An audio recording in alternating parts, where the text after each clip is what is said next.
तुम्ही कधी विचार केलाय का की आपल्या घरातली सर्वात सुरक्षित गोष्ट कोणती असते?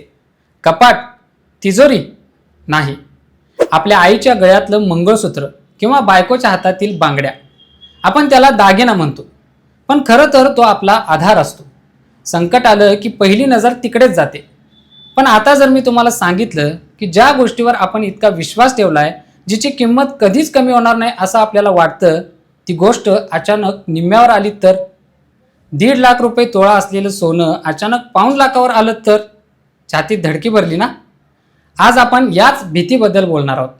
भीती म्हणूया की संधी, हे तुम्हीच ठरवा. पण सध्या मार्केटमध्ये जे चाललंय ते खूप विचित्र आहे. एकीकडे सोन्याचे भाव गगनाला भिडलेत आणि दुसरीकडे मोठमोठे तज्ज्ञ सांगतायत की हा फुगा आता फुटणार आहे. नेमकं काय चाललंय? आपण सोन्यात पैसे गुंतवायचे की काढून घ्यायचे? लग्नासाठी दागिने करायचे की थांबायचं? हे प्रश्न प्रत्येकाला पडलेत.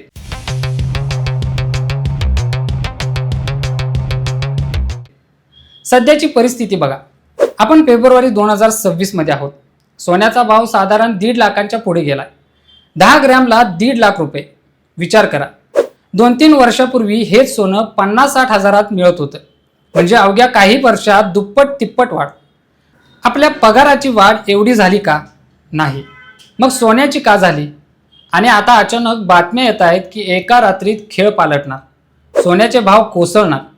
हे नेमकं काय गौड बंगाल आहे? मुळात सोन्याचे भाव वाढले का हे समजून घेऊ. साधं गणित आहे. जेव्हा जगात भीती वाढते तेव्हा सोन्याचे भाव वाढतात.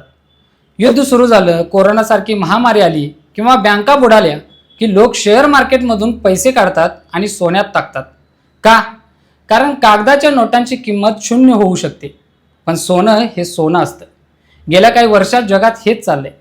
युक्रेन रशिया असो, इस्रायल असो किंवा अमेरिकेतील बँकांचं संकट, या सगळ्यामुळे लोकांनी सुरक्षिततेसाठी सोन्याचा आधार घेतला. चीनसारख्या देशांनी तर टनांनी सोनं खरेदी करून स्वतःच्या तिजोरीत भरून ठेवलं. मागणी वाढली, भाव वाढले. पण आता वारे फिरलेत. जे तज्ज्ञ आधी म्हणत होते की सोनं 2 लाखांवर जाईल, तेच आता म्हणतायत की सांभाळून राहा. अमेरिकेतले मोठे इन्व्हेस्टमेंट फंड्स आणि विश्लेषक जसे की पेज 360चे अमित गोयल यांनी एक मोठा इशारा दिला. त्यांच्या मते सोन्याच्या भावात एक खूप मोठा करेक्शन येणार आहे. करेक्शन म्हणजे काय? तर मार्केट जेव्हा खूप वेगाने वर जातं तेव्हा ते थोडं खाली येतं श्वास घेण्यासाठी. पण इथे हे करेक्शन साधं सुद्धा नाही, तर ते 15 ते 30% असू शकतं. तुम्ही म्हणाल 15-20% म्हणजे काय मोठं? अहो, 1.5 लाखांच्या 15% म्हणजे 22-23 हजार रुपये. जर भाव 30% पडला तर तो थेट 1 लाखाच्या खाली येऊ शकतो. म्हणजे ज्याने काल 1.5 लाखाला सोनं घेतलं त्याच्या हातात आज फक्त 1 लाखाची वस्तू राहील. 50 हजारांचा तोटा एका झटक्यात. हे आकडे ऐकून कोणालाही घाम फुटेल. आता प्रश्न असा आहे की हे का होणार? याला कारण आहेत. पहिलं म्हणजे अमेरिकेची अर्थव्यवस्था. जगभरात सोन्याचे भाव अमेरिकन डॉलरवर ठरतात. जेव्हा डॉलर मजबूत होतो तेव्हा सोनं स्वस्त होतं आणि जेव्हा डॉलर कमकुवत होतो तेव्हा सोनं महाग होतं. आता अमेरिकेत गोष्टी बदलत आहेत. तिथली महागाई कमी होते, व्याजदर कमी होण्याची चिन्ह आहेत. जेव्हा व्याजदर कमी होतात तेव्हा लोक सोन्यातले पैसे काढून इतर ठिकाणी जिथे जास्त परतावा मिळेल तिथे गुंतवतात. त्यामुळे सोन्याची विक्री वाढते आणि भाव पडतात. दुसरं कारण म्हणजे प्रॉफिट बुकिंग. समजा तुम्ही 50 हजाराला सोनं घेतलं होतं आणि आता ते 1.5 लाख झाले. तुम्हाला तिप्पट नफा मिळतोय. तुम्ही काय कराल? विकून मोकळे व्हाल ना? नफा खिशात टाकाल. हेच मोठमोठे इन्व्हेस्टर करत आहेत.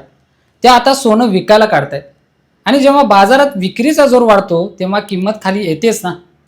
तिसरं आणि महत्त्वाचं कारण म्हणजे युद्धविराम. जगातली युद्ध आता थोडी थंडावल्यासारखी वाटत आहेत किंवा निदान त्यांची सवय झाली आहे. जेव्हा युद्धाची भीती कमी होते तेव्हा सोन्याचं आकर्षण कमी होतं. लोकांना वाटतं आता जग सुरक्षित आहे, चला व्यवसायात पैसे टाकूया, सोन्याची गरज उरत नाही. पण हे झालं जागतिक पातळीवरचं.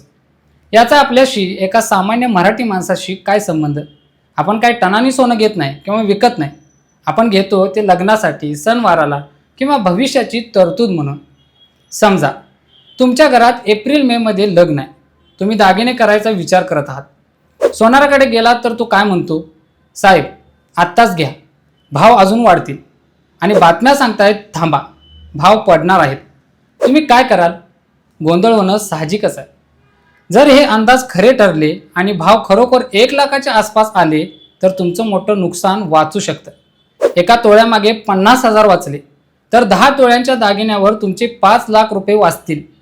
5 लाख ही काही लहान रक्कम नाही। मध्यमवर्गीय माणसांसाठी हे 5 लाख म्हणजे मुलांचं शिक्षणाचं शुल्क किंवा एखादी छोटी गाडी असते। त्यामुळे घाई गडबड करणं आता परवडणार नाही। पण दुसरी बाजूही आहे, जर भाव पडले नाहीत तर सोनं हे लहरी असतं, ते कोण्या तज्ज्ञांचं ऐकत नाही। उद्या पुन्हा जगात काहीतरी भयंकर घडलं तर भाव पुन्हा वाढू शकतात। मग काय करायचं? इथे एक युक्ती कामाला येते, ती म्हणजे टप्प्याटप्प्याने खरेदी। सगळं सोनं एकाच वेळी घेऊ नका।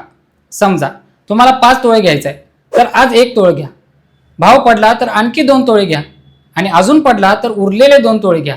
याला ॲव्हरेजिंग म्हणतात। यामुळे भाव वाढले तरी तुमच्याकडे सोनं असतं आणि भाव पडले तरी तुम्हाला स्वस्तात घेता येतं, नुकसान कमी होतं। पण एक सावधगिरीचा इशारा, जेव्हा भाव पडतात तेव्हा अनेक बामटे सक्रिय होतात। स्वस्तात सोनं देतो, कस्टमचं सोनं आहे अशा थापा मारून तुम्हाला फसवणारे लोक येतील। लक्षात ठेवा, सोन्याचा भाव आंतरराष्ट्रीय असतो, तो गल्लीतल्या दुकानात वेगळा आणि अमेरिकेत वेगळा नसतो। थोडाफार फरक असतो पण निम्म्या किमतीत सोनं मिळत नसतं। त्यामुळे अशा आमिषांना बळी पडू नका। सोनं घेताना नेहमी हॉलमार्क असलेलं आणि पक्कं बिल असलेलंच घ्या। भाव कमी झाला तरी फसवणूक नको। तुमच्या घरात आजोबा किंवा आजी असतील तर त्यांना विचारा, ते सांगतील। त्यांच्या वेळी सोन्याचा भाव 200 ते 300 रुपये तोळा होता, तेव्हाही लोकांना वाटायचं बाप रे किती महाग। आज तेच सोनं 1.5 लाखाला आहे। म्हणजे काय तर तात्पुरते चढ उतार बाजूला ठेवले तर सोन्याचा प्रवास वरच्या दिशेनेच असतो। आज भाव पडले तरी 5-10 वर्षांनी ते वाढणारच आहेत, कारण जगात सोनं मर्यादित आहे, ते कारखान्यात छापता येत नाही। त्यामुळे जर तुम्ही सोन्याकडे 5-10 वर्षांच्या दृष्टीने बघत असाल तर या बातम्यांकडे दुर्लक्ष करा। पण जर तुम्ही पुढच्या 6 महिन्यात सोनं घेणार असाल किंवा विकणार असाल तर तुम्हाला डोळ्यात तेल घालून मार्केटवर लक्ष ठेवावं लागेल। प्रत्येक आठवड्याला भाव चेक करा। शेवटी सोन्यापेक्षाही महत्त्वाचं काय आहे तर आपली शांत झोप। जर सोन्याच्या भावामुळे तुमची झोप उडत असेल तर समजून जा की तुम्ही क्षमतेपेक्षा जास्त रिस्क घेतली आहे। दागिना हा अंगावर शोभून दिसला पाहिजे, मनावर ओझं नको व्हायला।